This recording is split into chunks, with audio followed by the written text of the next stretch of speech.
Live from the BiffNet Studios World Headquarters in Spring, Texas, it's Barry on Deck, hosted by former ESPN Houston radio host and stand-up comedian Barry Laminack, starring Oliver the Cat. Written by Barry Laminack, produced by Barry Laminack, directed by, you guessed it, Barry Laminack, featuring sports, entertainment, special guests, film sessions, and some drinking. Okay, a lot of drinking. Viewer discretion is advised. And now, here's your host, Barry Laminack. What's up, you damn dirty deckheads? Welcome to Barry on Deck. I am your host, Barry Laminack. Thank you guys for being here. Today is Monday, January 12th, 2026. I almost said 5. And this is episode number 1029 of Barry on Deck. Welcome to the show. Welcome to the program. Hey, hello, hi, how you doing? Oh, my goodness. You talk about cutting it down to the wire. Literally, as I was running the show intro, I got the camera working. I was like, well, we're just going to try it. I'll just show Jenny the whole show and she can talk. It'll be Jenny on deck and I'll just produce. But got it working by the skin of my teeth and the hair, the gray hair of my chinny chin chin. So we got it good. Hope you're doing well. Hope things are going well. As always, we're going to start this show the best way possible. Without further ado, ladies and gentlemen, please help me welcome to the show. She's your friend, she's my mom, and she's actually better than your mom. Please, ladies and gentlemen, help me welcome to the show. JennyIsMom, everybody. JennyIsMom. Hello, mother. Hello, honey. How are you? Having oh, camera trouble? Yeah, a little frantic. You know, it's so weird that I would have tech problems. That never happens on this show. No, I don't. Yeah, that's so rare. It's just crazy. It's literally like 5 times a week, and I only do 4 shows. But you know, it seems like it's one of those things. Whenever I go out and do a patio show and then come back, I'm gonna have tech problems for forever. It Really? seems. Yeah, and then it goes away, and then I come back again, and it does its show. Is it because you moved the equipment? Yes. Yeah, I take a lot of it outside with me and do the show from the back patio. And yeah, it just, I don't know why, but it screws shit up. It has happened like that since I've been doing patio shows. It's the damnedest thing. The darndest thing. Huh? I know. I don't get it, but here we are. Well, it's good to see you, mother. I hope you had a good weekend. Did you do anything fun and exciting? Just getting ready for my trip. Getting ready for your trip? That's right. I watched a lot of football. I watched all the playoff games, so that took almost a whole weekend. Yeah, that's pretty good games. Yeah, I would have loved to be able to watch more of them. I didn't get to watch a ton of it. I was in Northwest Arkansas. Oh my God! Friday When and did you come Saturday. back? Huh? You come back Sunday? I got back late Sunday. Yeah, it was about an 8.5-hour drive. Yeah. So got back late Sunday. So spent all day Sunday driving. Spent all day Friday driving. Like we got there and went straight to the hotel, shower, straight to the venue. When we got done with our show Friday night, we only had one show. When we got done, I walked into, they have this little brewery next door to the club, and walked in there. And that's when I saw the Indiana-Oregon score. I was like, holy shit, did I miss a game? Oh, yeah. A bloodletting. But, yeah. And then Saturday I went and worked. I usually, like, when I'm on the road to try to get shit done, I'll just go to, like, a cigar bar or something, hang out, just chill, you know, try to get some work done. Did that. But didn't watch a lot of football this weekend, unfortunately. I know it happened, but I didn't get to watch it. You know what I mean? Yeah, it was some pretty exciting games. I was a little disappointed the Chargers didn't pull it out because that meant that had a lot of, repercussions for us, but it is what it is. I gotta be honest with you. I'm happy the way things have gone so far. I've got a 6-leg parlay. for all of the games. 6-leg parlay. I'm 5 out of Wow. 6. So far, you got 5 out of 6. What's the sixth one? The Texans? Texans. Oh. Yeah, I don't have a good feeling about it. I just feel like this is how Don't this is Don't my you say life. it. Don't you say it. It's a Bad fact. omen. This is my life. I get excited. I'm like, oh, I got this. I put $10 down to win like $320. Well, you're going to win it. I hope you're right. I don't have a good am feeling about it because I was like, it would come down to the Texans The Texans. that I need them to hit for my 6-leg parlay to hit. know, And I was like, I just don't have faith in them. I don't. I haven't seen it this wide open in a number of years. Yeah. I mean, it's been that, you pretty much know who's going to get in the Super Bowl or close to it or whatever. It's wide open this year. I don't think there's any, well, Seattle stands out, but other than that, I don't know that there's any one team that you could look at and go, oh, well, it's a lock. They're going to win the Super Bowl. Yeah. So I think pretty much everybody that's left, because, had Carolina somehow, which it was close, had they advanced, it'd have been like, no way. But yeah, I think all of the teams that are left, save for tonight, I think they all have a chance. I wouldn't count any of them out. You picked the ones yesterday correctly? The ones I picked them all so far. Yeah. Really? Yeah. Golly. Well, it was amazing to see the lower seeds winning like they did. That's on the why road I thought too. the Chargers, On the road, yeah. Yeah, on the road. And that's why I thought the Chargers might pull it out because I was hoping. Because then if we won tonight, we'd have a home game. But that didn't happen. So right. Well, actually, no. If the Chargers, yeah, we would have played the. Oh, that's right. Yeah, we'd have played the Bills. That's right. The Texans would have played the Bills. Played the Bills here at home. Man, I was ready to buy those tickets, but instead they will. Whoever wins tonight plays the Patriots. Yeah. Yeah. In New England, it'll probably be 30 degrees below zero. Yeah, it was. That's what I was wondering because at first as I was driving, I saw a score and it was like 3-3 or 6-3 at half, and I was like, "Ooh, is it snowing?" It was just just cold. Just a tough defensive battle too, though, with the Chargers and the Patriots. It really has been. It was fun to watch. Pretty surprising though, that some of these home teams haven't fared well. The home field advantage has not been what it should be in the playoffs. Well, what's interesting about it is when you see how the wild card shakes out and everything, with so many good teams in one division, like in the NFC West, right? You're like, well, any of those 3 teams literally could win the Super Bowl. And now 2 of them are wild cards. That's crazy. You feel bad for the people that have to play them.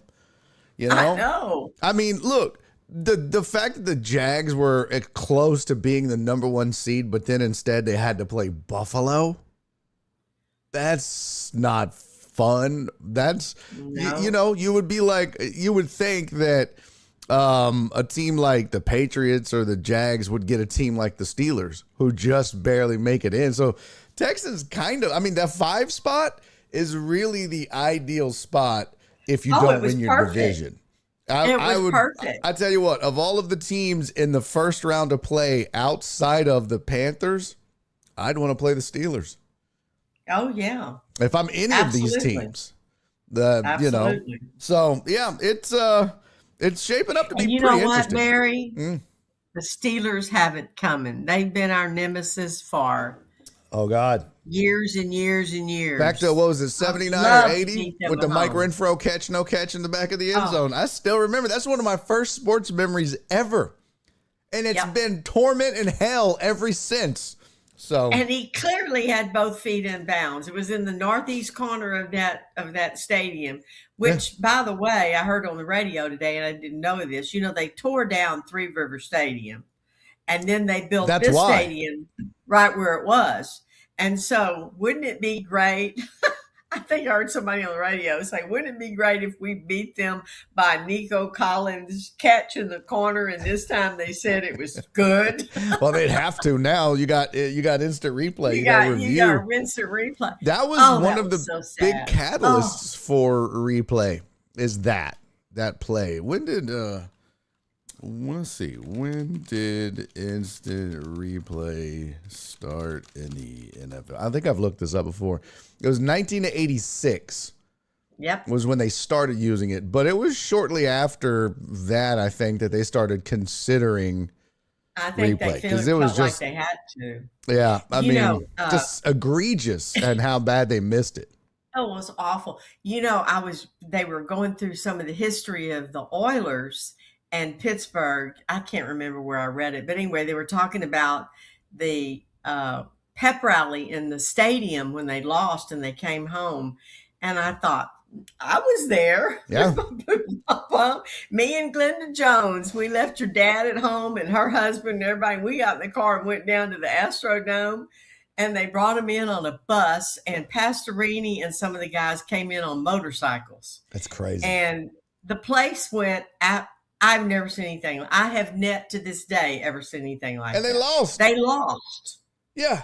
And the place was packed. There was standing room outside, and they were lined up from the airport to the dome. There were people along the roads, waving and honking and everything. And they lost. It's crazy. That's how much the city loved that team. Yeah, until they didn't.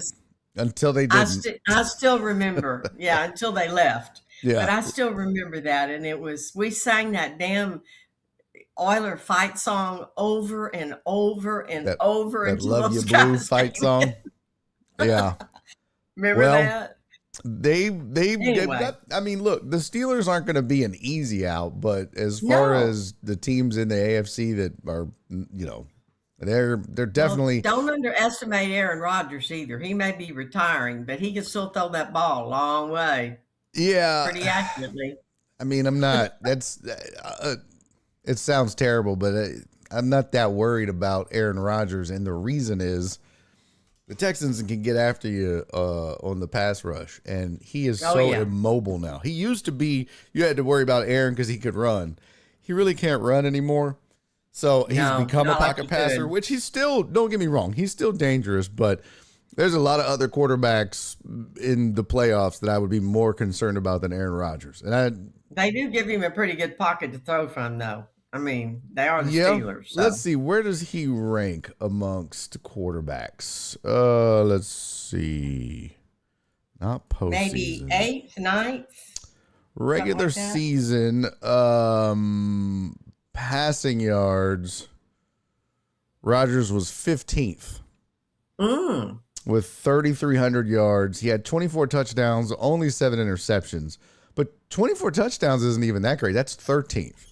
So, Yeah. I mean, let's see, completion percentage, about 65% of his passes, which is good. It's really good. But, I think they try to run the ball more than anything.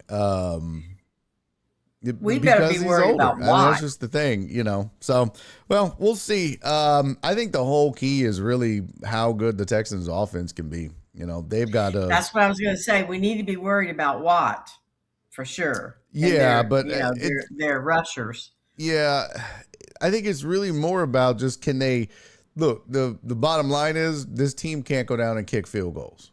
You're not going to go far in the playoffs if that's all you do, and that's all they've done for most of the year is stall out in the red zone and kick field goals. So they're going to have to convert on some of those. Now the defense has been good enough that it's worked so far. Yeah. But I don't think you're going to get very far in the playoffs doing that. And, but that is a Super Bowl caliber defense. So could they get to the Super Bowl with that defense? Yes. Yes, they could. Doesn't feel good, though. They could. But I don't give a fuck what they do. I just need them to win tonight. Man, so I can hit my parlay. The thing and I don't is, give a if you think about it, I mean, they would have to win three games on the road to get to the Super Bowl.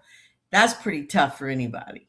But like you said, and like we've seen already, home field advantage.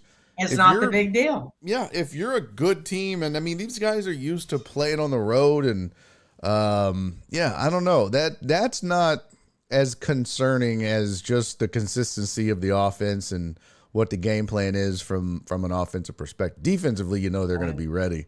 What did the Texans do on the road? They were 5-3 on the road.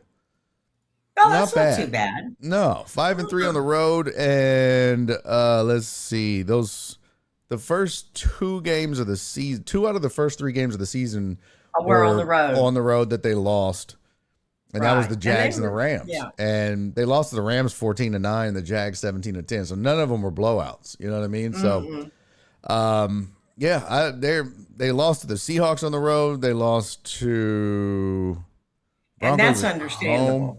So all their losses were Rams on the road, Bucks at home, Jags on the road, Seahawks on the road, Broncos at home.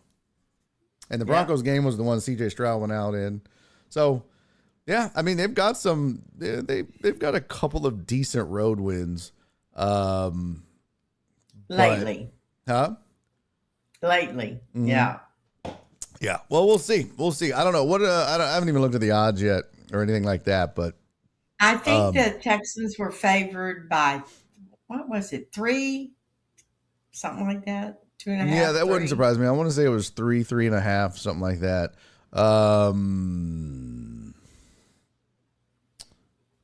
Looking on ESPN's website, they have the matchup predictor, which is just statistics and stuff, says the Texans have a 55.4% chance of winning. Let me see. That's not much over 50-50. No. On the road, though, that's not too bad. You know what I mean? Let's see. Let me check Bovada. That's where I do all my wagering. Come on. I did. What's I that? don't know how I did. Yeah, Texans favored by 3. Yeah, they're a 3-point favorite. Yeah, by 3. That's what I thought it was. Which is good because usually the home team will get 2.5 points. So that tells you neutral field they should win by 5.5, 6. So yeah, I mean I'm feeling pretty good about the parlay. We're gonna see, but they make. I got $100 on the line. Huh? I said I got some money on the line too. I've been doing prize picks, and 3 of them that I picked won. I picked 4, and so you did a parlay or what? CJ. Yeah, well, it's it's individuals. Individuals over or under. Right. I got 3 of them right. Guess what my last one is? What? CJ. What's the bet? What's the pick? 0.5 touchdowns. Throwing or running? Any touchdown? Anytime touchdown? Yeah. So like he can throw it or run it? Well, I think either running or passing, but I picked over. So hopefully he'll do 1. Yeah. And I'll win $100 if he does. Good. The weather is 33 degrees. 33. That's clear. Not bad. No. Well, too, some of the guys on our team are used to playing in cold weather when they were in college. So it's not like it's a huge shock. Yeah. At 32 or 30 or whatever. It's when you go up there and it's 10 or, 5 degrees and snowing and ice, and I'm afraid what it's going to be like next week. If we do win and have to go to the Patriots, it could be a bad weather. Jeff Bell said, I need a Texans. Let's get past today. Jeff Bell said, I need a Texans Broncos AFC championship. I'm not making a bet with you, Jeff. I saw what you did to CC and Total Dallas. You're not getting me. So just so you're aware, ain't no damn way I'm making that bet with you. You can kiss my ass. CC said, I need the Texans to kill the Steelers. I hate them, that city, and that stadium. I do too. Everybody here in Houston does. Actually, I mean, I'm a big Mike Tomlin fan. I love everybody in this chat knows I'm a huge Mike. Like I'm like a fanboy. Like I love me some Mike Tomlin, but I don't want them to win. But no, and I have a feeling if they lose, he's going to get fired. And that's fine because he'll go to a better organization. Oh, yeah. But, yeah, I have a feeling if Tomlin loses this game, he's gone, which is wild. He's a great coach. Oh, yeah. He never had a losing record, ever. No. He's a great coach. And he could still get fired. So it happens. But our coach hadn't had a losing record either. So there. Well, I mean, he's only been a head coach for 3 years. That's all right. So, He hadn't had a losing record. Yeah. Well, okay. And I've never killed anybody. So half full, half empty. That's right. So you got any? Hey, we're ready for tonight. We've got wings. Paul's gone to the store. We're having wings. Karen's coming over with all her Texan gear on. We're ready. Yeah, I had something cooking that I was gonna do. Well, not just me, but there was something that was gonna be pretty cool. But unfortunately, while I was gone, Nora got sick, and so yeah. So I'm not. I was gonna go do something pretty dope. It still might happen, but it just won't happen for tonight. But yeah, what you gonna do? You know, people get. Well, is she okay? She had the flu. She's got the flu. She's just. got the flu. I hate that. Mm-hmm. Well, I've got so many vaccines. The list is this long. I am ready for Egypt. You're going to be the first person to get autism at 78. You've got so much shit in your body. I'll be like, Mom, what do you want for your birthday? A train. I'm going to be like, well. That's what's wrong with me. Yeah. No, not just that. Hey. That's on the list, but. So nothing wild and crazy going on in your life, Mama? Nothing. No, honey, I've been just getting vaccines and trying to figure out what to take on this trip and what the airlines will let you take and have. And well, I'm telling you right now, if you do not get on a camel and take a picture, this whole trip was for nothing. It was a loss. I'm going to get on a camel and take a picture and I'm going to send it to y'all. Please do. Because I know Paul said he won't let you, but that's crazy if you don't do it. If listen, I got to tell you, this morning, well, when I got home from playing cards today, Paul goes, there's a lot of upheaval in Iran. I went, I know that history. Believe me, all that. He says, and there's stuff going on in Syria. And I went, I know, honey. And he goes, well, they're real close to Egypt. I said, what are you saying? He goes, oh, well, I'm just, has anybody said anything to you about they're worried about us going? I said, well, they know better than to say anything because I'm going no matter what. I mean, Iran, saying Iran is close to Egypt is not. I said, but if you don't want to go, I'll get somebody else to go. Yeah, you're not going. I said, we've got 3 weeks and it's going to be okay. I said, Syria's far enough away and Iran's far enough away. And, that the State Department and the airplanes aren't going to fly in that area if it's dangerous. No, with Syria, I'm looking at the map. Syria, you have Jordan and Israel between Syria and Egypt. And then Iran. We got Iran. Jesus Christ, you got Iraq, Jordan, and Israel between that and Egypt. And there you go. Plus Saudi Arabia. But the problem is we're going to Qatar before we go back we're flying to Qatar and then we're coming back to Cairo. Where's Qatar? Oh. I say Qatar, but they say Qatar. It's called. See, I would have thought it was Qatar as well. Is it not? Me too. But if you hear them on the news, it's always Qatar, which I don't know how they get Qatar out of Qatar. But anyway, interesting. Let's see, pronunciation.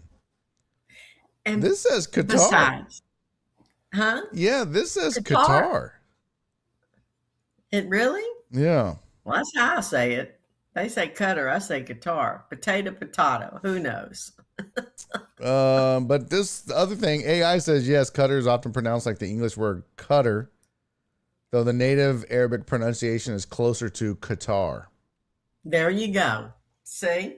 Qatar. Yeah. Well, anyway, that's where we're going first and change planes. Well, now that is a little closer to Iran. I know. But it's not, Iran's big as shit. That would be like saying Oh man, do you really want to go to Orlando and Disney World? Did you see what they're doing to Somalis in Minneapolis? It's like this shit ain't even close. It's not even close. A couple thousand miles. Yeah, easily. Well, look, here's how I feel about it. I'm going to be 80, okay? Live a little, take a chance, come see, come saw. You make it, you don't. I'm That's 80. it. You're like, hey, if I go, I'm gonna go in a place that I always wanted to be. There you go. They'll say, God love her, she got to go to Egypt. She went out Remember, doing I always what told she. you to. That's it. Remember, I always told you to spread my ashes in Egypt, saving you a which trip. definitely ain't gonna happen. You better light yourself on fire while you're there, because I'll be goddamn if I'm flying 21 hours to dump your ashes somewhere in Egypt. That just, I love you, but I don't 21-hour flight to spread your ashes in Egypt. Love you. I would. I know. Would. Who am I kidding? I would So totally do there, it. see, I'd save you the trip. Yeah, there you go. If the shit starts looking bad, Mom, just light yourself on fire. We'll just two birds, one stone it, right? Oh God, I'm sure the deckheads think, man, y'all are morbid. Oh yeah. No, they know how we are. They know how I do. They know the shit that I'll say. Well, I'm excited for you. Barry's going to ship them to Egypt with no return address. That's true. That's very true. Yeah, you he know, would. Mom, He my would. my buddy, you know, our old Nick. producer on The Usual Suspects, Nick. Is Egyptian. He's from Egypt. I know. Mhm. I know. I thought about Well, asking him if he's he knew. not. But his family is. Yeah, his family's from there. Yeah. Yeah. And, Well- and Paul goes, well, you think it's saving Egypt? I said, Paul, look, the number one income for Egypt is tourism. I mean, it is. It's probably 80% of their economy. Really? They've got guards and policemen everywhere around all of the tourist things, because the worst thing in the world that could happen to them is that a busload of tourists or some tourists got blown up in Egypt. And Especially listen, American. They don't. that's want that, right. And I'm trust me. sure they have got, I've heard, I have a friend who lived in Egypt for a while, and she said there's a guy with a gun on every corner just about. So Oh, really? they can't afford for that to happen. So they're really, really guarding, the tourist places. So it says, I just Googled it real fast, and Google AI says, yeah, travel to Egypt is generally considered safe for popular tourist areas like Cairo, Luxor, and Red Sea and resorts, the Nile. but requires increased caution due to terrorism risks and petty crime, with most governments advising against travel to specific volatile regions like the North Sinai Yeah, they and the say Western don't go to the Desert. Western Desert. Yeah. Yeah. Major tourist sites have strong security and tourism numbers are rebounding, but visitors should stay alert, avoid risky areas, and be aware of potential scams. So don't go looking for whores or drugs. I got to hold Paul back. You gotta, be like, Paul, this is exactly what you should have been scared of. You're out here trying to find your drugs Egyptian out. whores. Yeah, God, some of that Barry, Egyptian he crack. would die if he heard you say that. Yeah, Jared said that's how it wasn't. That's how it was in Dubai. The last thing they wanted is missing dead Americans. Yeah. Joe Pro said. Who said that? Jared Taylor. Joe Pro said, I'd rather go to Egypt than Detroit or Minneapolis, Philly, St. Louis, Chicago. He said, damn, I'm moving to Egypt. Ain't that the truth? Shit. Hey, I mean, I think we're probably safer there than we are in some of the inner cities in the United States. Yeah, So this is Joe Pro anyway. saying, all right, well, mother dear, I I'll love see you next Monday. Yep. Go Texans. Oh, go Texans. If you hear a scream,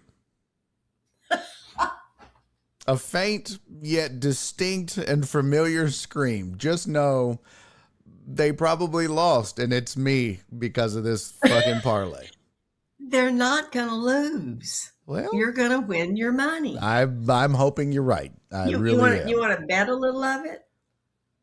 Do I want to bet you that I'm going to win a bet? What in the weird ass degenerate? No, I was just thinking we could bet that if they win, you have to share some of your winnings with me because you were a naysayer. So, Well, and if okay. you First don't of win, all, that's the dumbest bet ever. You're on. No, I'm just. Second of all, you gotta be careful throwing around the word naysayer now, mother. why? Well, it's the new N word. Oh, it is not. I'm just saying, it is. You're Jalen an idiot. Milroe, who was quarterback for the Alabama Crimson Tide, used to have a shirt that he wore that had L-A-N-K. Lank, L-A-N-K. And it stood for let a naysayer know. But it wasn't naysayer, but that's what he said publicly. Are you serious? It's not. God. Yep. So you're just over here just throwing out the N-word. Where does it end? Huh? Where does it all end? Yeah. Well, look, here's there's the shirt I will right there. remember Let me that. see. Shame on me. Yeah, you're a terrible person for that. Let's am. see. Oh, where is his shirt at? There we go. Yeah, okay. I'll share this. See, look, I'll show you right here. Here we go.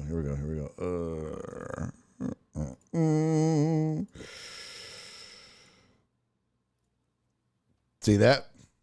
L-A-N-K. Let all naysayers know. But it's also, And why is that? How did well, that turn because into it's something not negative? really what the implied meaning. I mean, he says it in the public, but Seriously? yeah. Well, shame on him. No, he's black. He can say it. That's it's Well, fine maybe, if, maybe not. fine if he what? It doesn't matter. He shouldn't be saying that. Well, that's true. Yeah, that was funny because it all went down because of Reese Davis. Have you ever seen that video on the college football when he was talking about it? Because everybody knows what the N was implied to mean, but they would just say, let all naysayers know. And then Reese Davis scared the shit out of everybody on the panel when he was talking about it. Let's see. Let me find the video. And this was hilarious because Pat McAfee was like, whoa, whoa, whoa, whoa. He thought he was going to say it. Let's see. Here it is. Oh, man. Where the shit? Hold on. Let me find a better version of it. Not to say that in front of the classes when I'm teaching. Yeah. Yeah. Let's see. Here we go. All right. Cut. Let me get the audio fixed. And yeah, McAfee did go nuts, CC. This shit was so funny. So watch, you'll see, Mom. Because when he said it, Pat McAfee, you know who Pat McAfee is, right, Mom? Mm-hmm. Okay. Yo, watch. Watch his reaction to when Reese Davis says this. Just watch. Okay. Uh-oh. Branded apparel. Jalen Milroe often wears his own branded apparel reading LANK across the front. It's an acronym that stands for Let a Naysayer Know. Being told by his former offensive coordinator, Bill O'Brien. That is not what I thought. Is that not what you thought? Boy, let a naysayer know. Let a naysayer know. Of course. The professional's right in the middle of his lead. That's all right. I just keep going. You almost lost me again. It got real tight up here as you were. I just want to let you know. Bruce, you were too smooth with that. I thought it was going down. It was going down out here. Oh my God. I looked over his head, didn't I? Oh, sorry about it. Let a naysayer know. Let a naysayer know. Naysayer know. That's what we thought the whole time. That's what we all thought. Isn't that hilarious? That was now pretty, you know. That was pretty funny. Now you know. Well, I learned something on this show every week. There you go. That's Shut what it's my for. mouth.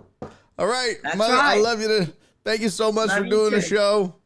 Yeah, Go get ready. Texans. Bye, everybody. Go Texans. See y'all next week. Don't forget you owe me a lunch with that money you're winning. Bye.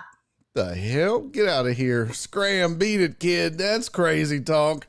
That money is going towards, I don't know, probably cigars and, I don't know, bills, actually. I don't make enough money.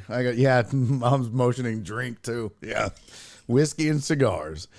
Oh, I know, Donna. That was so funny. Donna's gonna look at Desmond and Joey laughing. Yeah, the two black guys on the panel were losing their shit because of Pat McAfee, because he was like, whoa. Oh, my God. Just the greatest moment. B. Hannon, I'm not even saying it. Nope, not saying it. All right, so we talked a little bit about the Texans already. Had some really good discussion with JennyIsMom about this Texans game, and we'll get into some more of it. But for now, let's recap kind of what we saw this weekend. Joe Pro said winnings go towards taxes. Do your taxes, Laminack. Shut up, Joe Pro. Mother, don't laugh at that. She's in the green room laughing. Kiss my ass, Joe Pro and Jenny. Let's talk about these games, though, over the weekend. Some really good football and just an absolute ass whooping in the college football playoffs, and we'll get to that as well. But let's start with the NFL. That'll be first on our list. Let's what did I say? I seem to have prematurely blew myself. Okay, that's weird. Tell them, CC. It's not October. It's not time to do taxes. Taxes is an October activity. By the way, shout out JennyIsMom. She reminded me that I needed to pay my sales tax and estimated taxes and all that. So I'll get that done. All right, let's talk some NFL foosball. Let's first talk about that Rams-Panthers game. Props to the Carolina Panthers. They looked amazing. Bryce Young has totally redeemed himself, to quote the greats in the Dumb and Dumber movie. Bryce Young at one point was considered a bust after one or two seasons. And this is why when people ask, hey, do you think so-and-so's a bust? Well, I mean, you kind of have to let it play out. You gotta see really what a career is. Now, if they end up washing out and just being a backup for the last 5 years of their career or whatever. But Bryce Young is just another in the long list of quarterbacks recently that have redeemed themselves. Sam Darnold, Baker Mayfield, Bryce Young, and even, let's not forget, even Matthew Stafford and Jared Goff, who switched teams. Stafford was in Detroit, Goff was in with the Rams. They get traded, and both of them have flourished since then. So, look, the Panthers weren't killers at 8-9, but Bryce Young got his team to the playoffs. Panthers hadn't played in a playoff game in almost a decade or over a decade. And he was part of that process to get him there. So props to him. I have been a Bryce Young hater, and I acquiesce. I tip my cap and bow to Bryce Young. They also lost. But look, the Rams are a potential Super Bowl team. That's how good that Rams team is. That's how good, that's how well they're coached. That's how well they play. Matthew Stafford, a lot of people think he's going to win MVP. Puka Nacua, probably going to get Offensive Player of the Year. If not, he'll be top 2 or 3. So you could be looking at a team that has not only the MVP in Stafford, but the Offensive Player of the Year in Puka Nacua. And the defense, by the way, unbelievable. So that team right there is scary. Of course, this is the same shit that they said about the Jags in the AFC. And we all know how that turned out. But got to give props first to the Panthers for hanging in there, making a game of it. They were up 14-7 at half. They end up losing 34-31, but, Sean McVay and Stafford and company are just that good. And this is why so many people think they could make it all the way to the Super Bowl. And they absolutely could. They're that good. Now, next game, where is it? There we go. I didn't get to watch this one, and apparently this was once again Cardiac Caleb and the Bears just playing out of their minds. You can literally see in the box score, they put up 25 in the fourth quarter. They only scored 6 up until the fourth quarter. The last 10 minutes of this game was apparently not to be missed. So, yeah, I missed it, of course, because shit happens. But the Bears continue to win, and especially late. And that is a scary thing. Look, are the Bears the best offensive team in the playoffs? No. Are they the best defense? No. They're neither of those. But the one thing that they are is not afraid to play from behind. And that is scary. This is a team that's like, hey, 5 minutes left, down by 10, no problem. That's a team you don't want to face. Ask Green Bay. That's a team you don't want to face in the playoffs. A team that's like, we're not scared to play from behind. We're not scared if you jump out to a big lead. We're not scared going into the fourth quarter being down 21-6 and then winning 31-27. That's just crazy. So the Bears, I'm not saying the Bears are going to win the Super Bowl. I'm not even saying they win their next round matchup. What I'm telling you is that the Bears have earned the right to be in the playoffs. They've earned the right. They earned that win. And this is a team that a lot of teams don't want to play simply because of that. Now, the Packers had their problems. Don't get me wrong. The Packers had their issues, to be sure.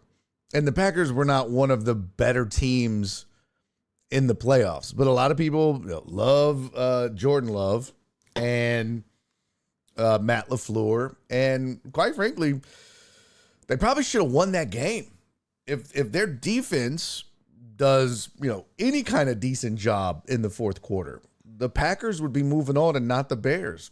So part of that is the Packers defense's fault. But you also got to give credit to Caleb Williams and the Bears and that offense. And I'm blanking. Ben Johnson. He's got that team believing, and that is scary. When you get a bunch of paid professionals believing in themselves for a change, that's some scary shit. Those were the Saturday games, and I thought if I was sure in this parlay that I had, I was like, all right, I'm sure LA wins, and I was pretty positive that New England was going to win. But really and truly, having taken Chicago, I was nervous that, I don't know if the Bears are going to beat Green Bay. They're the Bears. And also, I was a little more confident in Buffalo beating Jacksonville, but Jacksonville was third of the AFC, everybody's sleeper pick to make it to the Super Bowl out of the AFC.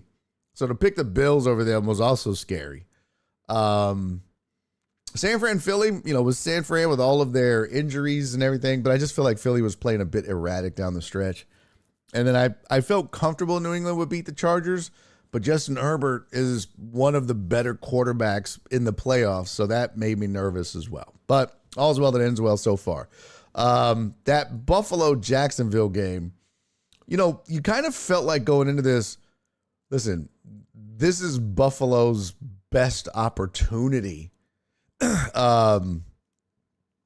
because of no Kansas City, which has been their kryptonite, has absolutely been their kryptonite. It's kind of like when Jordan left and everybody was like, oh, now's our chance. And the Rockets won too. And that's a whole other discussion of would the Rockets have beaten the Bulls. Absolutely. I believe that.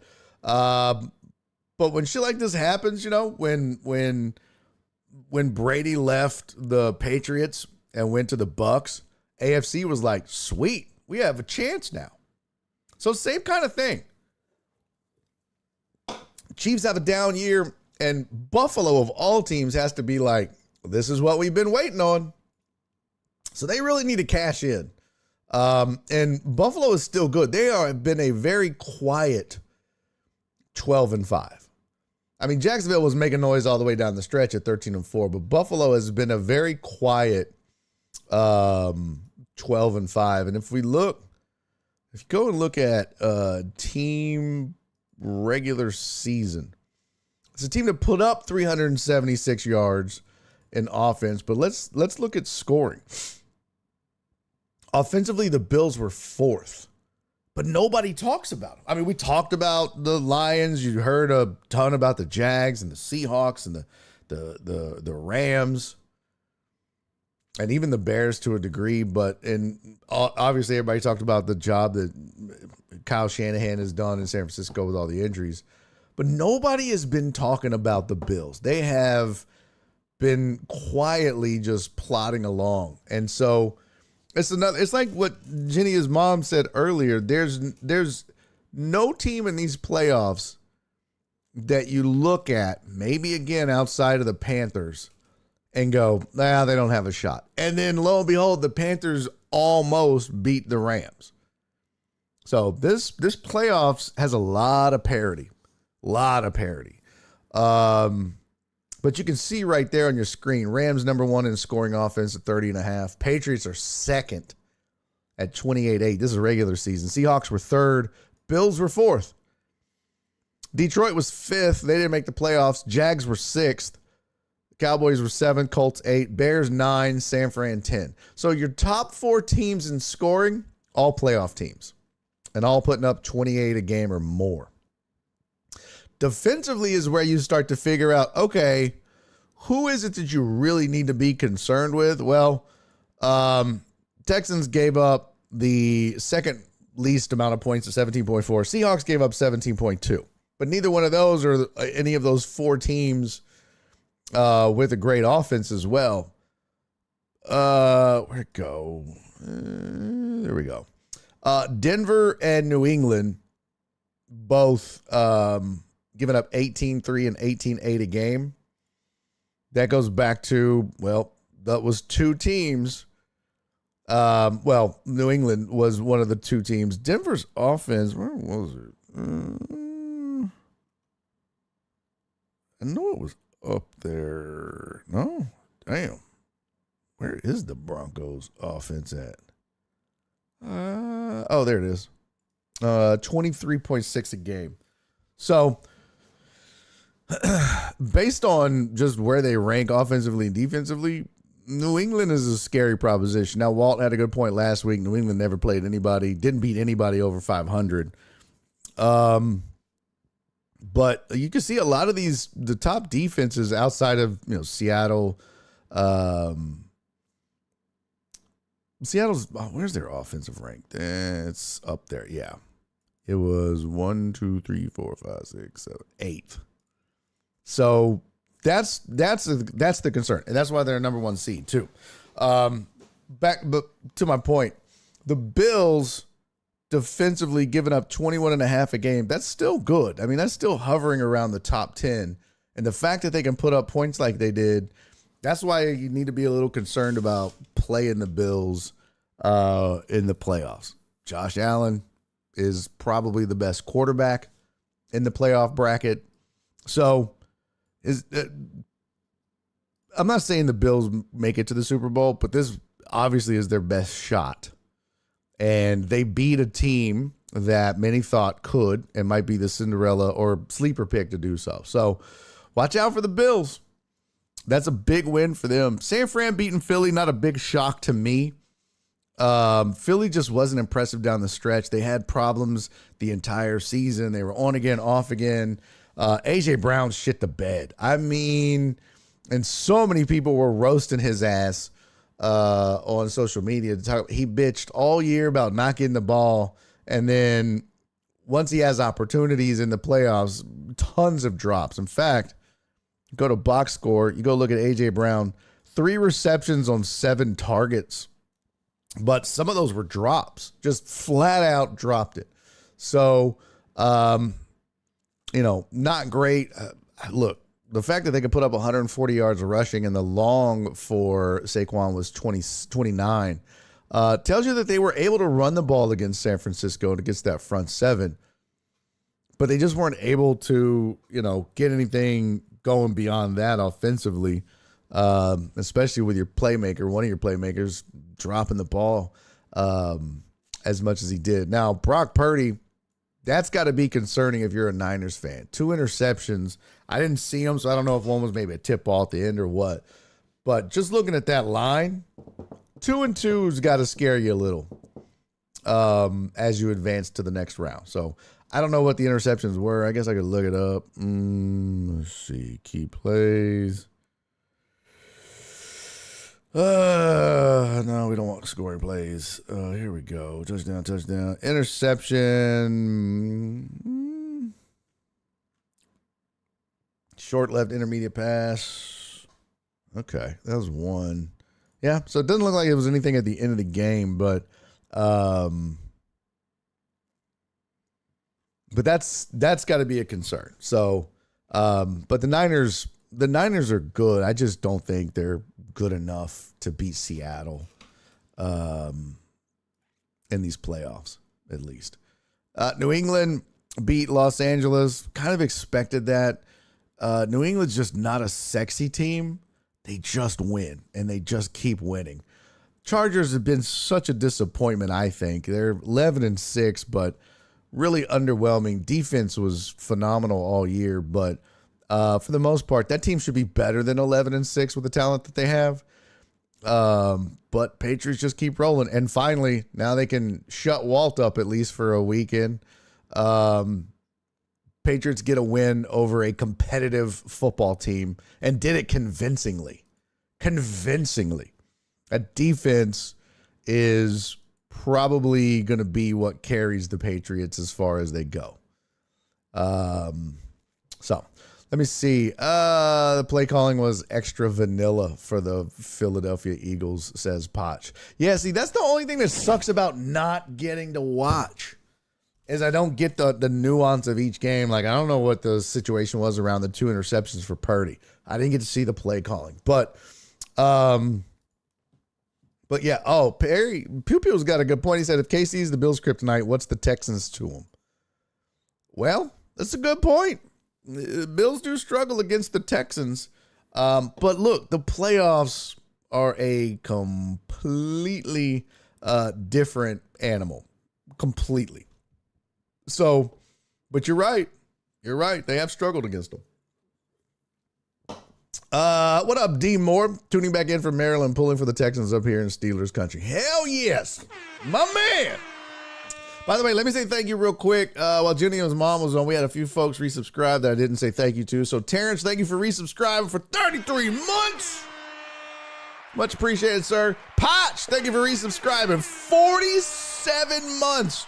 Holy shit, that's almost 48. That's crazy. That's 4 years. Posh said, time to swarm, Barry, with sub anniversaries. Aww. Love you, Pachi Poo. And B. Hannah said, go Cougs. I know Jenny's loving that. Yes, go Cougs indeed. Who they just beat? They just had a big win. Shit, I'd have to look it up. Oh, it wasn't Arkansas, was it? Who did they just beat? Hold on. Let's see. Standings. Rankings. I know they were ranked 8th for a while. They moved up a spot to 7. They just beat Baylor. No, I was thinking of another. There's the Arkansas win. But they just beat Tech, who was 14 in the country. But yeah, Cook's still playing good, man. 1 loss. That's it. The 1 loss to Tennessee. I think it's surprising that they're 8, but there's apparently a lot of really good teams that, need to separate themselves. So I think the Cougs are fine with it, honestly. I don't think they'd be terribly upset by not being the 1 seed. I don't think they're scared of anybody. That's for sure. And hey, you know what? Not getting the 1 seed, a little lower expectations, a little less pressure. might not be such a terrible thing for that team. But, you do want, obviously, the easiest path. But unlike the NFL, they don't reseed in the tournament. So, you'd like to be as seated as high as possible. Big Stout said, good games didn't feel scripted this time. Is that what B. Hannon said also? Where'd that go? Oh yeah, she said Jinx would be Hannon. Cece said yeah, she said Jinx would be Hannon. But let's see. Josh took a few tough hits yesterday too. Okay. B. Hannon says Joel OK Berry. Far as I know, we talked this weekend. I think he's fine unless something happened that I'm not aware of. Perry said, what are the odds Bears win the Super Bowl? Any value? Tons of value, Perry. When you're talking about just wagering on it, tons of value. That's what you look for. Like, there's no value in Denver. There's no value in the Seahawks necessarily. But if you can find one of those teams like the Bears, in fact, let's just pull up, let's see, Super Bowl odds as of today. One, two, 8.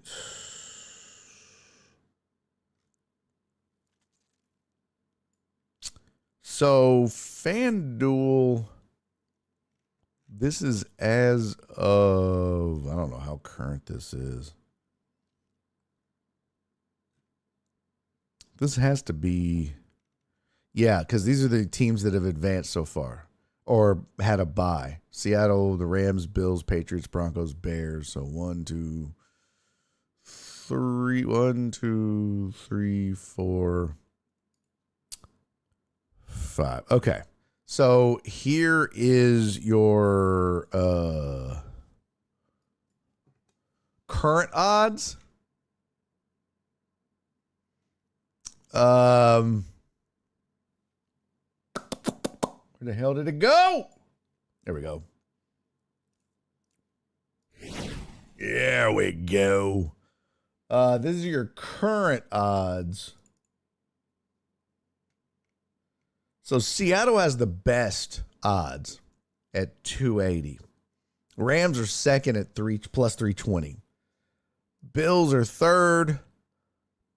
Told you, plus 550. Patriots are fourth at plus 600. Denver plus 800. The Bears are plus 1,200. That means if for every dollar you bet, you can win 1,200 on the Bears. But you got to be willing to risk, even a little bit. Texans also plus 1,200. Niners plus 2,000. Man. And then Steelers are plus 4,000. So yeah, the Bears at plus 1,200 is pretty good. It's not like long shot money like the Steelers where you feel like you're just throwing your money away. But Broncos at plus 800, if I was going to find any value, it's probably there. Because, they only, let's see, where'd it go? They get a first round bye, or they got a first round bye. And then, of course, they're guaranteed to play the lowest seed. So that's not bad. Plus 800 is pretty decent.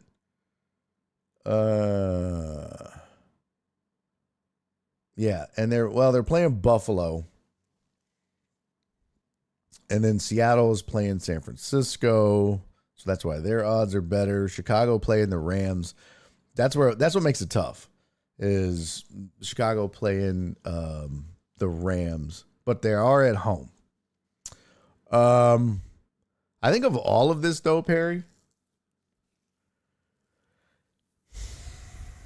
I like the Broncos as far as just value, not to win.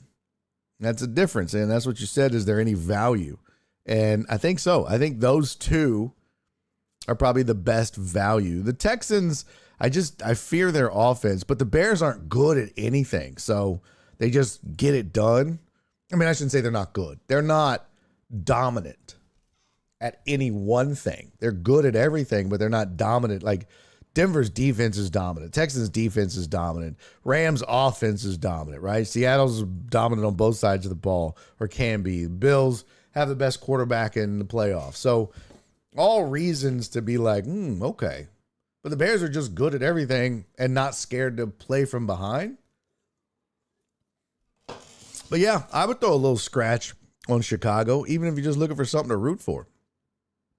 Caleb looks good, and these teams all seem like they can be beaten.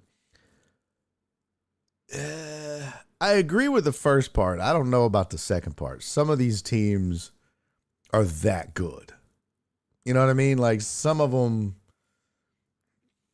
especially I think the Seahawks and the Rams, but they're gonna play each other, and so that ain't gonna last long. They'll play each other in the NFC title game. I don't think San Francisco's beaten Seattle, and the Rams play in Los Angeles. I tell you honestly, I mean the Bears play in Los Angeles. You know what? I don't want to trust Sam Darnold, but all he's done for the last 2 seasons is get shit done. Now, playoffs excluded, of course, but maybe being in Seattle, different coach, different environment, better defense, maybe all that matters, you know? Sometimes your defense is so good, you can't help but win. Ask the Texans. And that could be the case in Seattle. I mean, that defense can carry them a long, long way. When you have a defense that good and you're Sam Darnold, you can go out and play a little looser. You don't have to worry about turning the ball over because you know your defense can pick you up. Ask CJ Stroud.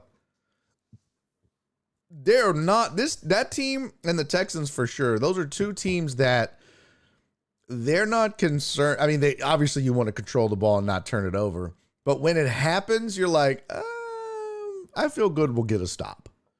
And that's what we've seen all season from the Texans. Perry said point taken. All right, well, I'm not telling you not to bet on them. But if they were facing San Francisco instead of Los Angeles, I'd feel better. So, but I tell you what, if the Texans win, and even right now, the fact that you can get them for, what did we say?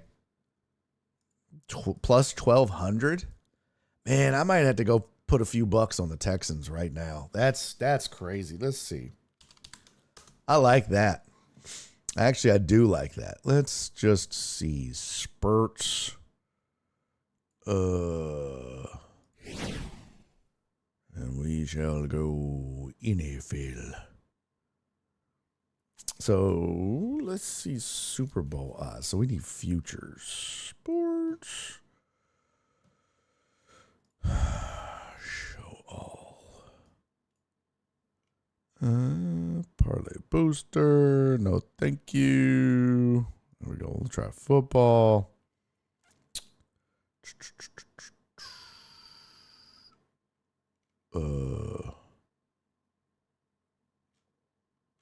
I don't need none of that shit. I just want. Oh, wow. CJ Stroud to have 315 yards passing, and 3 passing touchdowns. Yeah, right. Has he even done that once this year? That's crazy talk. A lot of these are sucker bets. Look at all that shit. That is all sucker bets. Dalton Schultz to have 80 receiving yards, plus 5 receptions, plus 1 touchdown, and a Houston win. Sucker bet. Let's see. Here we go. NFL. Where the fuck is the futures at? There we go. NFL futures. Super Bowl. There we go. Texans are plus 1,400 on Bovada. So Texans plus 1,400. So compared to this had Seahawks at 280, Rams at 320. They've got Seahawks at 300, Rams at 350. So they're giving you better value on Bovada. They got the Bills third, Patriots fourth. You got Bills and Patriots 550 and 600, 550 and 625. You got the Broncos in 2, 3, 4, fifth at 825. They got the Broncos at 800. They got the Bears at 1,400 and the Texans at 1,400. Then you got the Niners at 2,000. And this is plus 1,800. And the Steelers at 3,500 versus plus 4,000. So little better value on some teams, a little worse on others. Hey, man, let's do it. I like this. I like Texans. This is where you just take a little, just a little 5 or 10 spot, whatever your units are. Just throw a unit on there, right? So if I did, normally my units are $5. So if I did a $5 unit, that's $5 to win 70.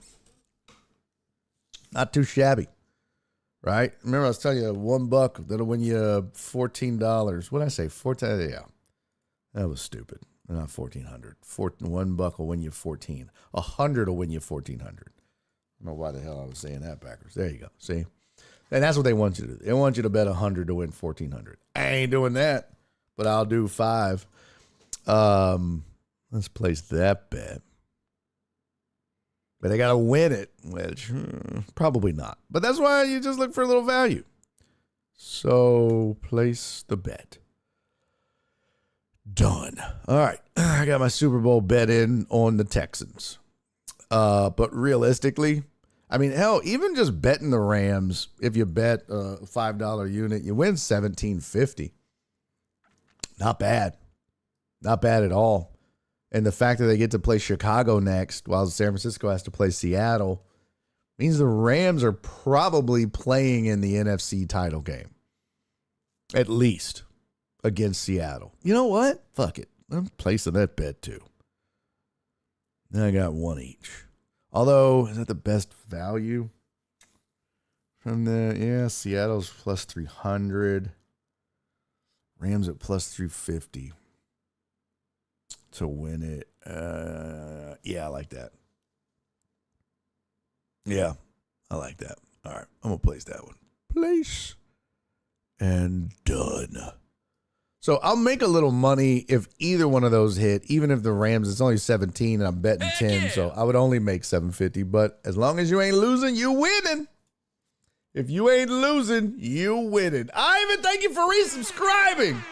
39 months, sir. You are a gentleman and a scholar. By the way, Ivan, fingers crossed, man. You the one that talked me into that dumbass parlay. We are one leg away. One leg away. Here is transactions. There we go. There's my 6-teamer right there. I was only going to put 5 down. Ivan made me do 10. So there it is. I had Rams minus 600, and I just did money line. I didn't do spreads or anything. That shit is 6-leg parlay is too dangerous to do spreads for me. But had the Rams, who were favored, underdog Bears, favored Bills, underdog Niners, and favored Patriots. And I'm not so sure the Bills should have been favorite. But I'll take it. And then I got the Texans tonight at minus 160. So fingers crossed. Ivan said, so did my parlay. Rams, Buffalo, San Francisco, and Patriots minus 3.5. There you go. That's what's up. That's what's up. Chewy, what's up, Chewy? Chewy said, I think Chicago will beat the Rams. From what the Panthers did to the Rams secondary. Chicago might try something similar, and guess what? Rams special teams will find a way to let them down. That is a big deficiency for them, for the Rams, for sure, is the special teams. and they had some blunders. But, I mean, regular season, the Rams gave 20 points a game, 20.4 on defense. Let's see. Passing yards, they weren't great. They were giving up 216 a game, which is lower half of the league.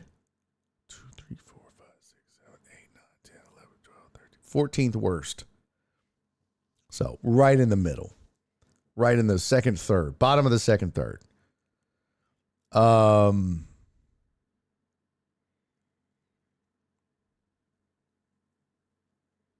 But there's, I mean, look, the Jags were giving up 218. Bears were giving up 227 a game. And that's just yards. I don't really give a shit about yards all that much. Giving up a lot of yards doesn't mean you're going to lose or have a bad defense, because a lot of teams kind of bend but don't break kind of shit, I mean, hell, the Bears are 1, 2, 3, 4, 5, sixth worst team in NFL against the run. And yet here they are. So they're giving up 24 a game, 24.4, which is middle of the pack, bottom third. So again, not a great Bears defense. Rams defense is much better. But Caleb is having a magical season. So, I don't know. You could be right, Chewy. You absolutely could be right.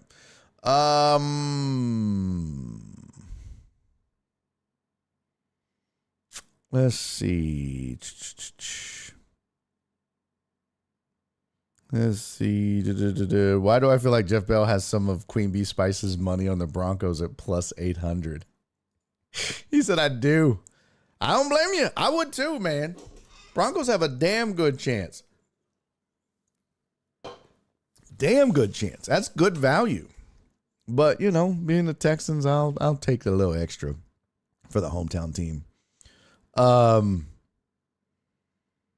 Yes, Donna, I saw this, by the way. Donna said, can we get some Joseph BS on the show this week, please? Yeah, that's in the plan. He and I have already talked. He's going to be joining me quite a bit.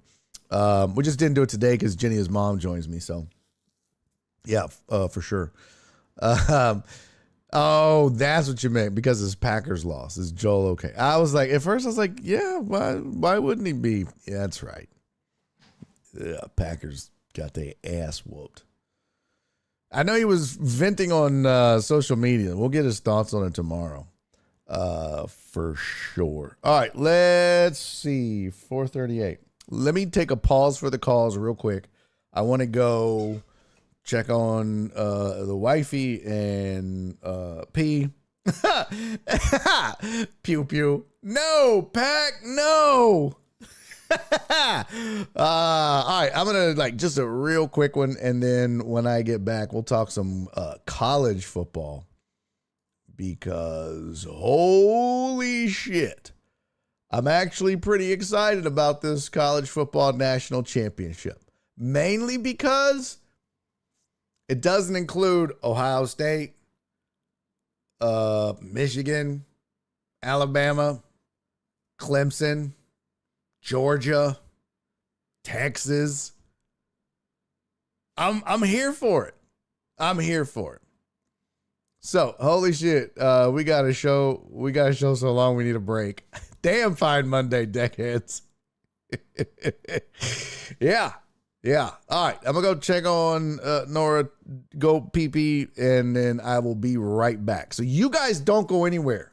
All right, we still got shit to do. I still got maybe some video goodness if we have time. We only have 20 minutes, but if not, we can get into it tomorrow. All right, so we're going to do some college foosball right when I get back. But it's going to be a short break, so don't get crazy and go do nothing. But if you need to poop or pee or, whatever, smoke a bowl, go do that, and then I'll be back in a second.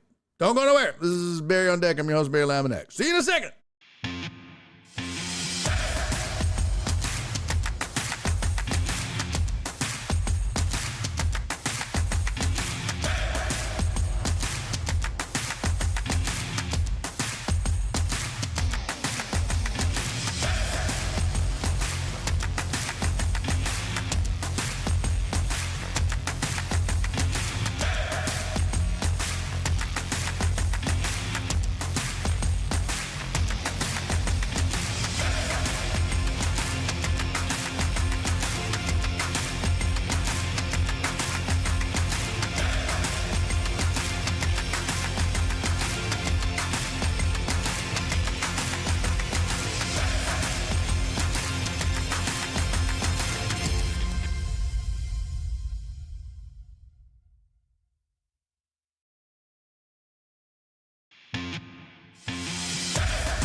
Hello, welcome back to the show. Thank you guys for sticking around through the break. Those of you that did, those of you that didn't, go fuck yourself. All right, let's talk about this college football. Pasha, Indiana's probably going to truck them. Nah, not so fast, my friend. That's my pencil. I'm doing my best. Sunshine Scooter. What a weird nickname. You ever notice that? You ever notice that nicknames back in the day were stupid as fuck? Like,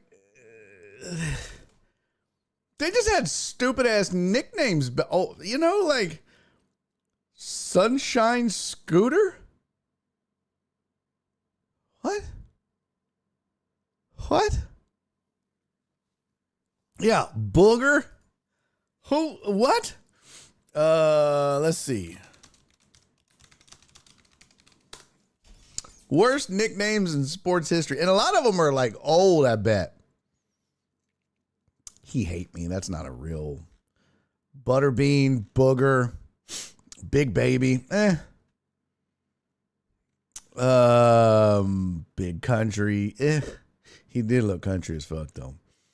The Big Fundamental. Bonzi Wells, Big Donkey. I don't know. Adam Dunn's nickname was Big Donkey. Oh, look, Boris Boom Boom Becker. Ha ha! Ray Boom Boom Mancini. What? Jim Chris Everett? No, that was not his nickname. Y'all gonna get somebody killed. Digger Phelps. See, that's a weird one.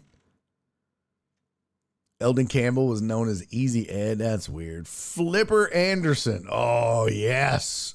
Yes. Shaun White is known as the Flying Tomato. That's pretty hilarious. David Beckham known as Golden Balls. Okay. No. Don't need that in my life. Let's see. Chris Everett known as the Ice Queen is stupid. Icky Woods. Dude, his name is Elbert, but he's known as Icky. I need to know what that is. Yeah, King James. The Microwave. Vinny Johnson. The Missile, Rocket Ishmael. Mr. Ed, John Elway. That's not nice. Okay. That's really weird. And what an awful fucking picture. I got to share this. What an awful picture to have. I mean, just why would you do that to this man? So here's the list, by the way, and then I shrunk it down. So didn't Flipper Anderson have a 300-yard game? I don't know. Yeah, Skip to My Lou, not great. But here's the thing, like, those are still, all of these are still not terrible. Like Sunshine Scooter. That's just dumb. I remember when Milo Hamilton didn't he want a nickname? Was it Craig Biggio? He wanted a nickname in Busy Bee. Everybody was like, no, Milo, we're not doing that. Bro, what? This dude's nickname, first of all, they could have gotten a better shot. Dude's nickname is Lester the Molester Hayes. Come on, man. Now, look, nobody back then looked great, but you don't need to look like a molester in the photo. It's crazy. Mookie Blaylock. Mookie's a good nickname. Obi-Wan, shut up. The Pounding Pontiff. Marquez Pope. That's weird. That would be a porn name. The Pounding Pontiff. That's what we should have done. We should have played a game. Is this nickname a porn star or a sports star? Now I got to look for porn star nicknames. Great porn names. No, but I want, let's see. Name nerds. Porn star names. Oh, this is just their actual names. No, I don't need all that. I know these. I mean, I know they exist. I know of them. I mean, who doesn't know who Tara Patrick is? What? All right. Disable the ad blocker, you bitch. Just show me. All right, let me just pin this bitch. Pause on this site. Here. These are some stupid ass nicknames. Now you talk about dumb. These are stupid ass names. The number one on the list, Ginger Vitus.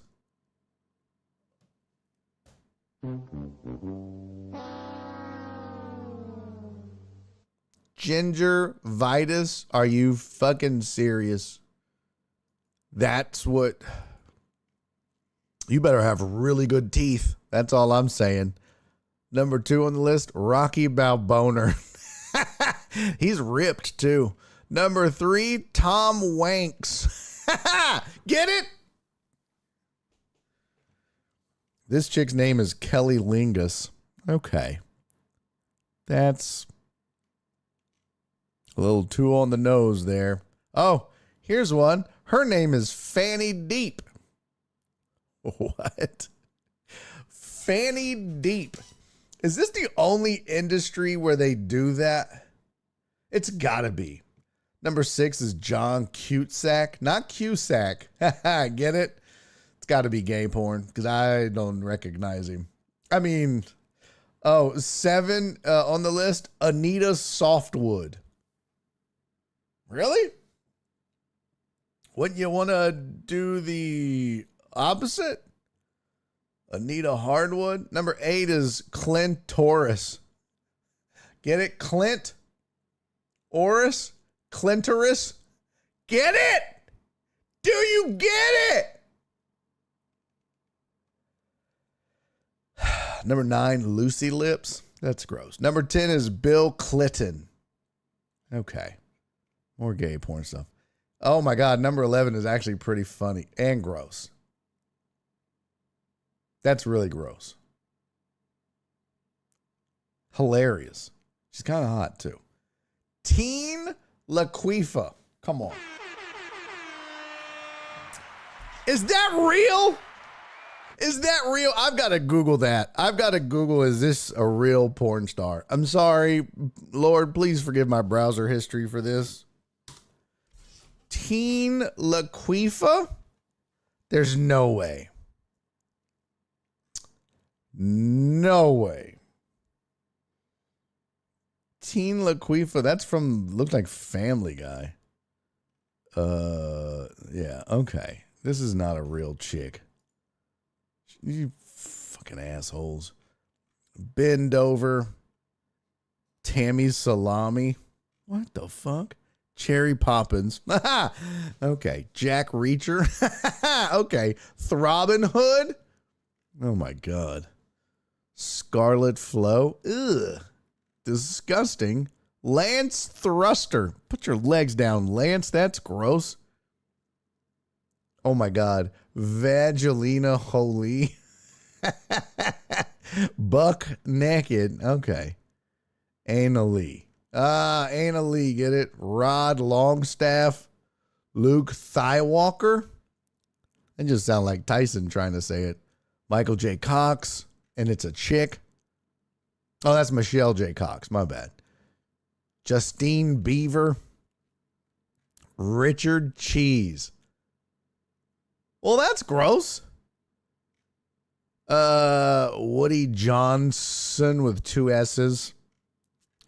He's wearing underwear with a belt. That's just weird. If your underwear has a belt on it, that's psychotic. Buster Hyman has number 28, and he's got a tribal tattoo under his belly button. I'll let you guess what genre he probably does. Jenny tell ya. Aha, I get it. We got to change Jenny's name. That's it right there. JennyIsMom that's her porn name. Somebody asked, what is the Deckheads porn names? I don't know, but JennyIsMom is now Jenny tell ya. Hilarious. Some of those were really weird. Like, gross. All right, let's get back to stuff I can show you. The Pounding Pontiff is creepy. Number 13 was Pretty Boy Floyd Mayweather, but he stole that. Sweet Pea. Not bad. Wayne Rooney. His nickname was Rue. That's stupid. Chris Spuds Sabo. Huh? Starberry. The Wizinator.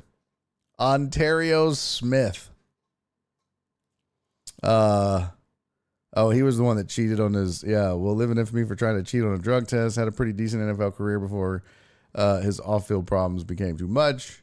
He Hate Me. Y'all remember He Hate Me? Rod Smart. Guy Lafleur was known as the Flower because Lafleur is French for the flower. Man Ram. There's another one. Porn star or sports hero. The Big Aristotle. Shaq had a bunch of nicknames. A-Rod. The Big Dipper. Okay, I'm doing this in the big unit. This has got to be like a game I'm going to do on TikTok or some shit. There's just too many names that are too close to porn stars. Yeah, we're gonna play that list there. That was fun. Okay, how do I save those two? Wait a damn minute. Reopen.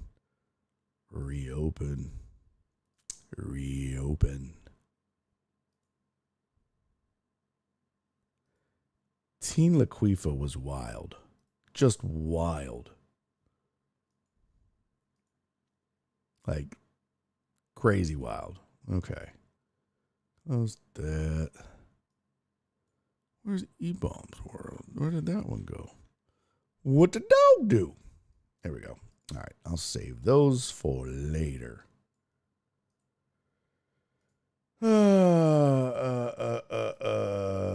Joper, I saw your 3 biddies, but I'm going to get to you. Let me just make sure I can. There we go.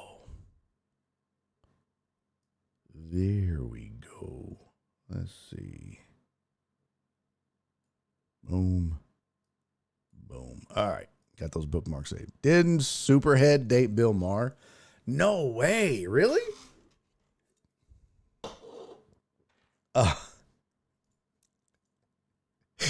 Joe Bro said, thank you for the 3 bits. Joe Bro said, I double dog dare you to change JennyIsMom's name on the slide right now. Well, fortunately, she's not in the green room. So that's good news. All right. Jenny tell you. That's how it was spelled, right? Got to get the spelling right.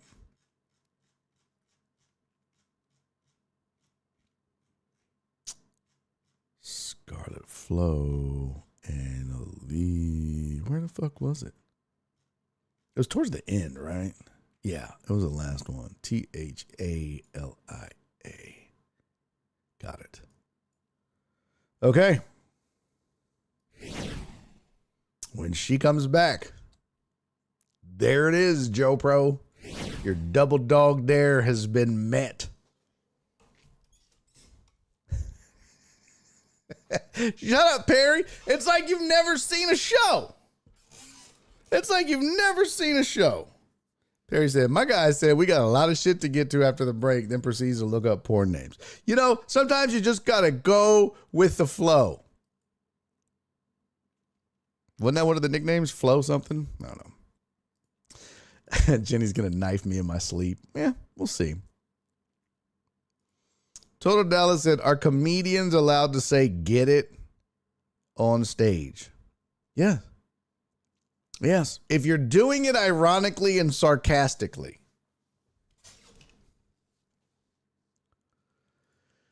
You don't get to give yourself your own nickname, Total Dallas. You big D. Total Dallas trying to give himself his own nickname. He said Total Does Dallas. That's pretty good. But you don't get to give yourself your own nickname, jackass. Joker said, we're all going to 100% forget by then. Oh, no doubt. And then as soon as it pops up on the screen, we're all going to be like, oh, hilarious. Hilarious. All right, well, since Perry doesn't want to have any fun, let's just talk some more sports. Oh, pew, pew. That would be a good porn name, too. Pew, pew. College foosball went down. Your national championship is the number 1 ranked Indiana Hurricanes versus Indiana Hurricanes. Jesus Christ. Indiana Hoosiers versus the number 10 ranked Miami Hurricanes. Perry said, too late, Truman. CC already said it. Already said what? That his name was that your name was also a porn name? Well, look, CC's a lot smarter than me and faster. Okay? So, you get what you get. Bigger shock to you, chat. Bigger shock. Indiana beating Oregon 56-22, or Miami making the college football national championship. Because I know that the biggest shock is Indiana making the national championship. There's no doubt. Undefeated, 15-0, everybody they've beat. So let's just, bigger shock. The fact that Indiana rolled Oregon like they did, or just the fact that Miami made it in the first place? I'll be honest with you. Indiana beating Oregon, and that last touchdown was, didn't Oregon get one late? Total Dallas said, Oregon is the Penn State of the West Coast. My goodness, that's a good one. That's a good one right there. Let's see. Where's the box score? I want to know. Yeah. Oregon had a touchdown with 22 seconds left.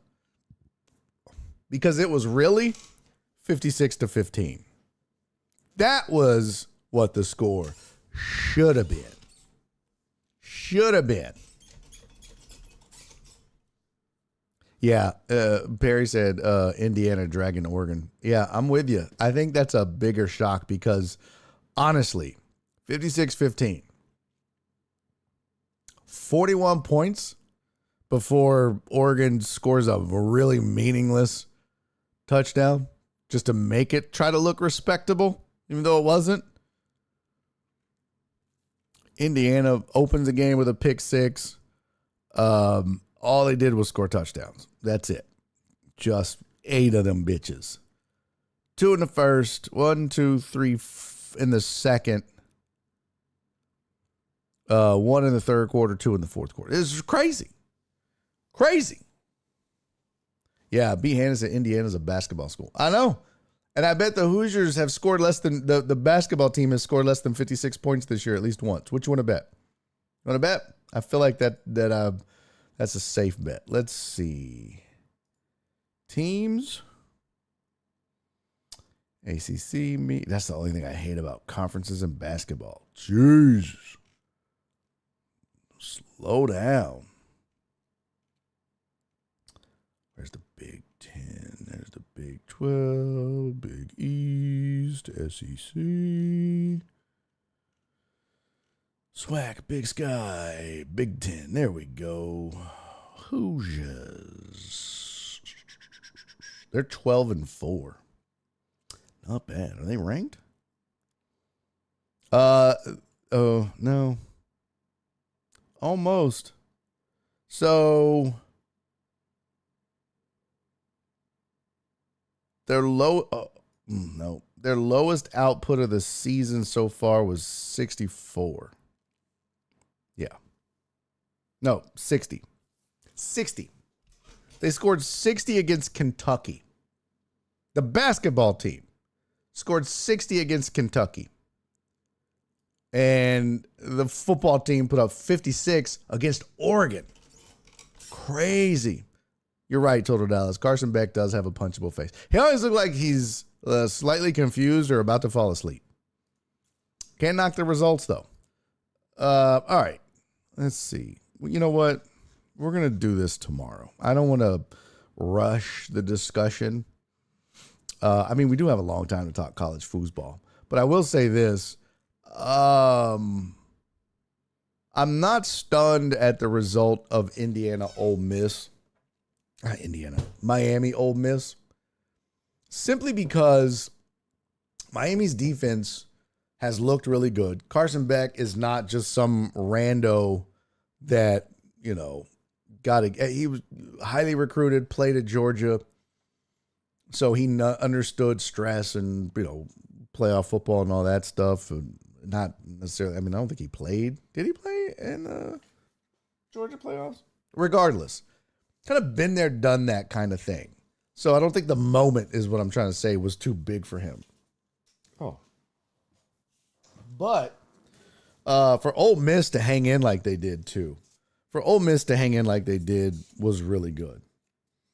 I wish I was kind of rooting in a way, and I wasn't rooting for anybody really. But I was kind of rooting for Ole Miss to make a run and continue the, middle finger to Lane Kiffin. But Miami's defense is that good. And I don't think it's going to be a blowout. I think Indiana's going to win, but I don't think it's going to be a blowout. And Pew Pew said NCAA needs to fix this shitty-ass playoff schedule. I do agree, because now we got to wait till what? When is the national championship game? Let's see. It is, I was going to say, isn't it January 19? Yeah. So you have to wait 10 whole days between games. That's crazy talk.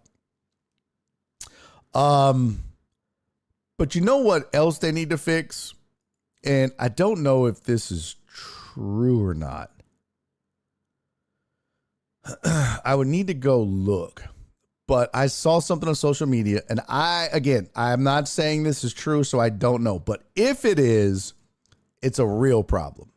Not just players sitting out for bowl games or whatever, but apparently some of Oregon's running backs transferred, so they had to put defensive backs in their place to be running backs.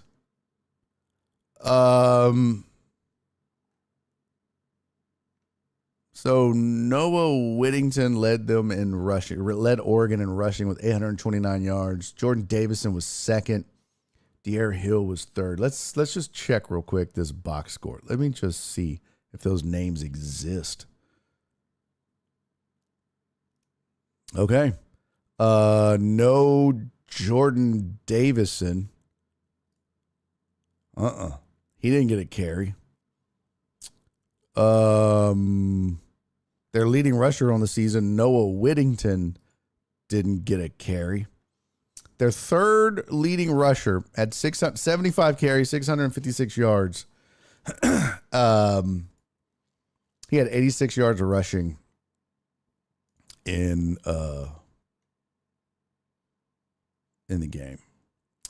Jay Harris and Dante Moore.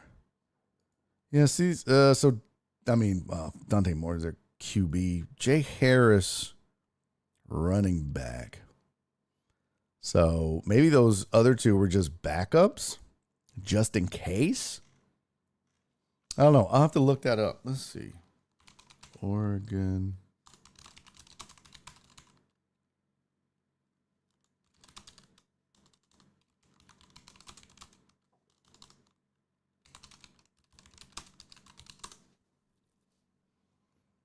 Yeah, it is. Looks like it is true. Oregon recently moved two defensive players, safety Kelahona Heisenritter, former running back and linebacker Braden Platt, who played running back in high school, to running back for the Peach Bowl due to severe injuries and transfer portal departures. So it was true. was true. Grading an emergency depth for CFP semifinal game against Indiana. Now, neither one of them ran the ball or played, but they had to go to 2 defensive backs as backups. And this is college teams where they have 112 kids, on their roster and shit. Of course, you don't want to waste some red shirts and stuff like that, but that's pretty interesting. And I think it speaks to a bigger problem. The fact that a running back who's listed on your depth chart can transfer ahead of something like the Peach Bowl. Crazy. That's just crazy to me.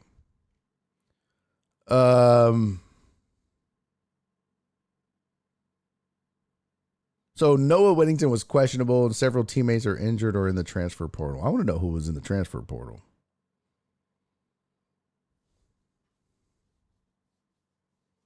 Yeah, I don't see. But that's what needs to be fixed first, in my opinion. You got to get that fixed first. You have to. You can't have one of the quote unquote four best teams in the country. And Oregon was 5th, so it's not like it was luck that they got there. They were ranked 5th, and they end up as one of the final 4 teams. Okay. But you can't have that team going into a semifinals in the playoffs missing players because of the transfer portal. That's extremely broken and has to be fixed. And yes, I did see that, Donna. Donna said, did you see Trinidad Chambliss' request to play another year was denied? Yeah, I think he was looking for like a 6th or 7th year of eligibility or something like that, and it got denied. He's going to appeal. He probably won't win. Yeah, I don't know. You got guys out there playing college football at 28 years old. I don't know what his situation was, but it can't be any more weird than that. Schedule can't be fixed until NFL goes to 18 games and Super Bowl is on President's Day weekend. Sure it can. Sure it can. I like Dan Lanning said, he was like, man, this should be done January 1. That's the big day for most of college football anyways. Why is this bleeding into the end of January?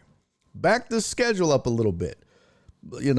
Get rid of some of these bullshit out of conference games that these teams play. And they're like, well, it's a tune-up game. It's a warm-up game. Since when is that necessary? I mean, you got plenty of other teams in your conference to play. But inevitably, all of these teams are going to have a bullshit Division II squad. Well, but they make money. Who gives a shit? I'm sorry. What do you want? Do you want a system that's fixed in the right way, or do you want to make sure that Davidson can make $400K from playing whoever in the fuck they play? What's more important?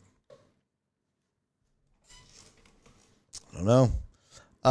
He claims he had a medical condition and only played a few games in 2022. Well, he played.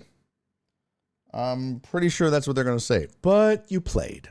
So they'll say some shit about students taking final exams between the regular season and bowls, but that ship is sailed. Yeah. You know what? Long gone are the days of the student athlete. These are athletes. These are professional athletes that go to school. That's what this is now. This is no longer student athletes. These are professionals that go to school. And I know you may be like, that's not true. If you get paid to do something, you're a professional. And you're going to tell me, well, no, they're not getting paid to play football. They're getting paid for their likeness and endorsements. And if they weren't paying football, they wouldn't get those likes and those likenesses and endorsements and all that shit. They're getting paid because they're college football players or athletes, college athletes. So no longer student athletes. They're professional players that are students, period. But I would love to see this shit wrapped up by Jan 1, because then you can get into the NFL football playoffs and all that, and it'd be great. It's minor league football. Has been for a long time. 100% Joe Pro. 100%. Perry said, God forbid they actually got to crack open a book and study. Right? Right? Look, the vast majority, I believe, the vast majority of kids playing college football are doing so for the education. They're definitely doing it for the education. But there's a lot of them that are like, well, I'm going to get paid. Might as well. What up, Matt? First time chatter, Matt Knight. 8989, if that is your real name. Matt said, Magic and 4, selling my house for the Magic to win the finals. Well, welcome to the chat, homeless Matt. Everybody, please welcome homeless Matt. Matt, thank you for the follow. It goes homeless Matt with the follow. That's what's up. Magic and 4. I'm going to tell you right now, though, Matt. And you can ask the chat. I always bring this up because rarely am I right. There are 2 teams that I've been warning everybody that watches this show on Twitch and YouTube, by the way, to be careful of. Detroit and Orlando. So you're welcome, Matt. Has nothing to do with drafting, has nothing to do with coaching. It's because I said that. That's why the Magic are good now. There you go. Joe Pro. Matt, do you have a cousin that lives in Toronto? Matt, we have this cat that joins the show like sporadically. He's a huge Toronto Raptors fan. But what he does is he'll pop into the chat, all caps, and be like, Toronto Raptors are the greatest team in the NBA and the ABA and the WNBA and the... And then he just leaves. He just bogarts the chat and leaves. But at least you're not doing that. You're not typing all caps. So we already love you, Matt. Unfortunately, your ass joined right at the end. Damn it, Matt! Get it together! Matt, where you at? You in Orlando? Where are you located? We start this show promptly at 3-something Central. It's going to be anywhere from 3 o'clock to 3:45. Just whatever happens. Come back, Matt. Come hang out. We'll talk some more sports tomorrow. Thank you, Uriel. Much love to you, brother. Matt's in Jacksonville. Okay. Jags fan? You a Jags fan? Shut up, Donna.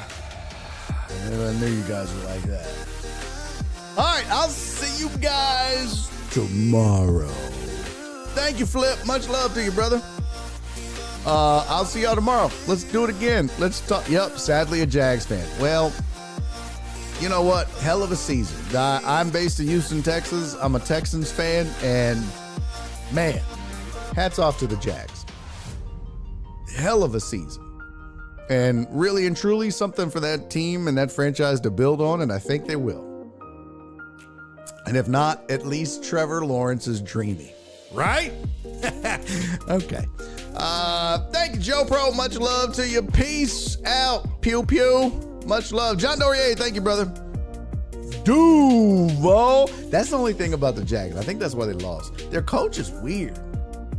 Like when he did that little Duval thing, it was just awkward. It was like, remember he goes, hey, Jacksonville. Duval.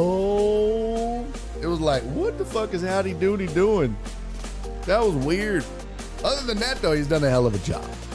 Hell of a job. Love you, CC.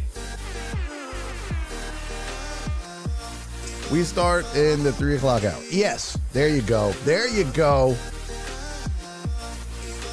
All right, y'all. Have a great night. Enjoy the foosball on TV. Go Texans for a couple of reasons. 1, it's my hometown team. 2, I need that 6 legs of that parlay to hit. And 3, I need my Super Bowl bet to stay alive. Donna said he's not Signetti, but I do like him. He's weird. He's very weird. He's weird looking. You can't look weird and act weird. You got to pick one. That's just how I live my life. All right. I'll see you guys tomorrow. Do me 3 favors, everybody. Be safe. Be kind. And most importantly, love each other. Except Total Dallas. He can go fuck himself. Stays. Shut up. Show starts at 3:59. That's why the Cowboys will never win. I hate the Steelers the most. Yes, Matt. Did we just become best friends, Matt? Root for the Texans, and I'll see you tomorrow. All right, everybody. Love you guys. Bye. And he's making a YouTube video.